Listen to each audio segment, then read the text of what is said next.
Get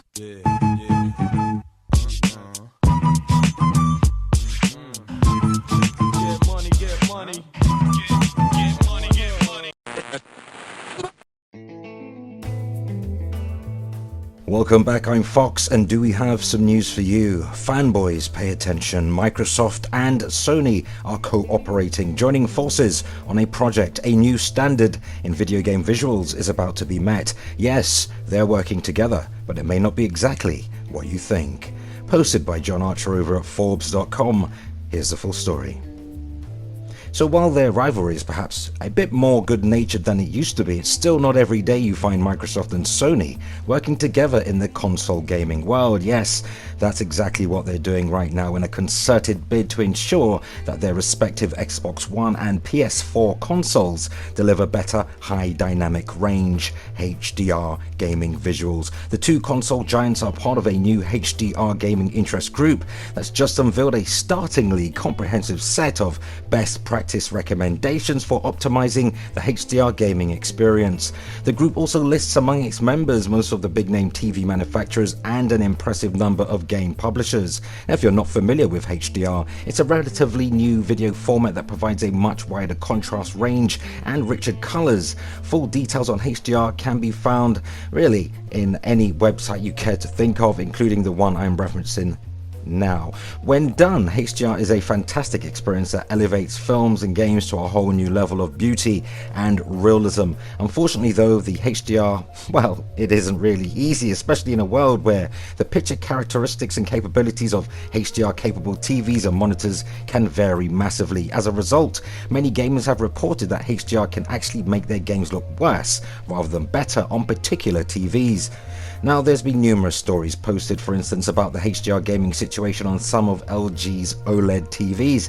It's been clear to game developers and really display manufacturers alike for some time now that a concerted industry-wide effort is needed to start making sure that HDR achieves its full gaming potential. So it's great to hear such a process is now seemingly well and truly underway, especially as the best practice HDR gaming guide really the group has delivered turns out to be surprisingly in depth. Now, the document kicks off with 4 guiding principles which really accurately capture the key HDR gaming issues. The acknowledged difference principle explains how HDR games need to understand that not all HDR capable displays perform the same, and that means games need to make the best of each individual's display's capabilities. Consistent and fair gameplay states that game design creative content, example a zombie appearing from the dark, an enemy shooter silhouetted in blinding light, needs to appear the same for consistent gameplay ability regardless of the display performance.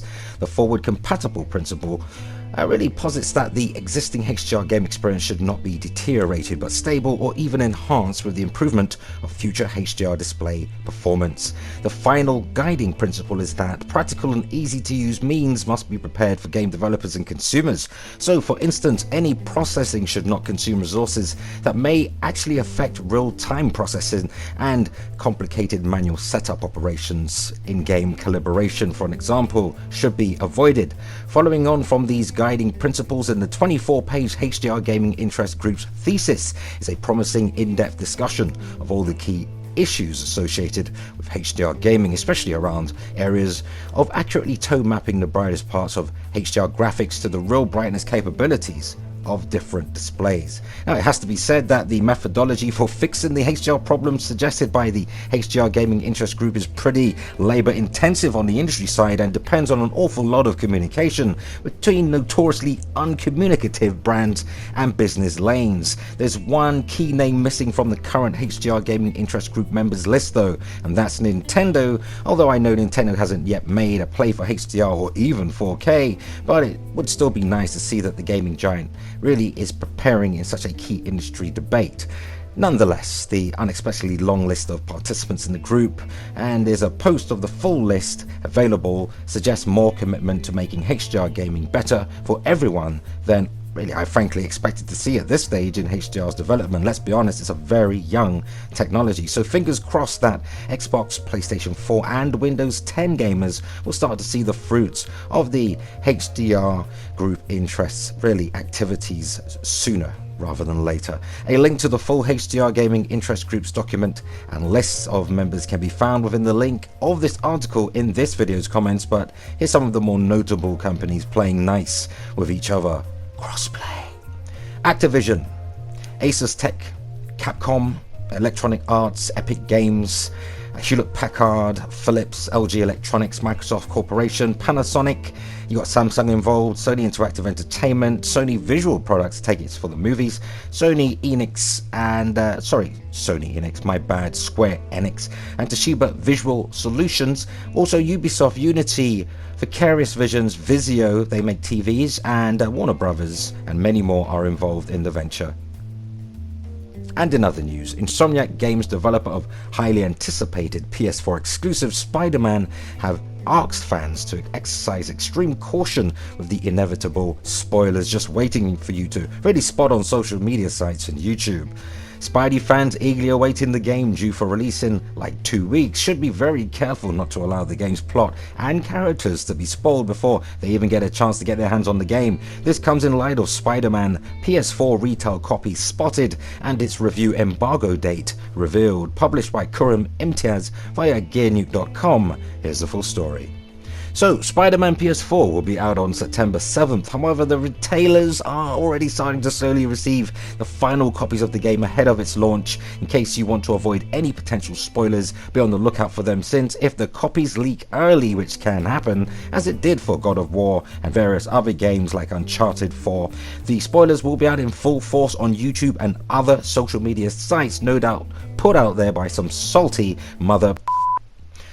Insomniac Games were recently at DevCom to talk about the behind-the-scenes development for Spider-Man, and they had many interesting things to share for the game, just like it was with the case of really God of War for the PS4. Marvel Spider-Man will get early reviews, although they will drop just 3 days before the release of the game. As it is the case with most anticipated games, some stores tend to sell early copies for them, and the same might happen for Spider-Man PS4. While there is currently no early leak thus far, it's hard to imagine the game skipping out on leaks nights being sent to retail stores. There's a picture of a warehouse out now on Twitter that really shows copies of the game all stacked up, and I'm so jealous. I just want to put my hand in that image and pinch. Incidentally, Insomniac Games community director tweeted a warning, here's a quote: "As copies begin to move through distribution of Spider-Man PS4, a warning, and ask to be careful about spoilers. Please don't let others spoil the game for you. Lots of surprises, both big and small, and moments we hope you discover when you play the game for yourself. Hashtag be greater." So there we have it. You have been duly warned. Spider-Man PS4 will be available on September 7. It is developed by Insomniac Games and will be published by Sony Interactive Entertainment as a PlayStation 4 exclusive. And that's where the article ends. As usual, the link to all these articles that I've covered can be found in this video's description. However, before we go, some of you may be wondering why there isn't much Gamescom news yet. And truth be told, I haven't exactly been blown away by anything I've seen thus far. This is supposed to be its 10th anniversary. And it's in Cologne, Germany. Sure, we're only 2 days in, but honestly, Xbox was probably the highest profile company there in terms of actually having some kind of presence in the console space, and that wasn't very exciting at all. Sure, we had a few eye-opening announcements, a few multiplayer titles here and there, but nothing that got me going, you know. Gamescom doesn't feel like it did, a few years ago. It just feels very casual. The excitement level so far is pretty low. I mean, it's not very high energy, is it? A whole bunch of politicians turned up to the event for a start, and that is very unsettling to me. And look, humor aside, I don't know if I'm alone on this, but be sure to let me know in the comments what you thought or think about this year's Gamescom so far. But yeah, okay, sure. If Gamescom wakes the hell up, I'll report on it. Please welcome John Jones from Cedar Games. Oh, please, Gamescom, so much cheese. I mean, that announcer, give me a break. But what do you think? Do share your thoughts and opinions on today's news, because that unfortunately brings us to the end of another video, but let's continue the discussion in the comments. And for more PS4, Xbox One and Nintendo Switch news, subscribe to FOXY Games UK, hit the notification bell so you never miss content, and thumbs up if you like the video. Help us reach more like-minded gamers simply by sharing this video, and consider supporting us via Patreon for just as little as $1 and help us grow. You'll find a link in this video description. Thanks for your kind support. There we have it. Until Gamescom comes up with something exciting, just be sure to play games, not corporations. Thanks for watching, everybody.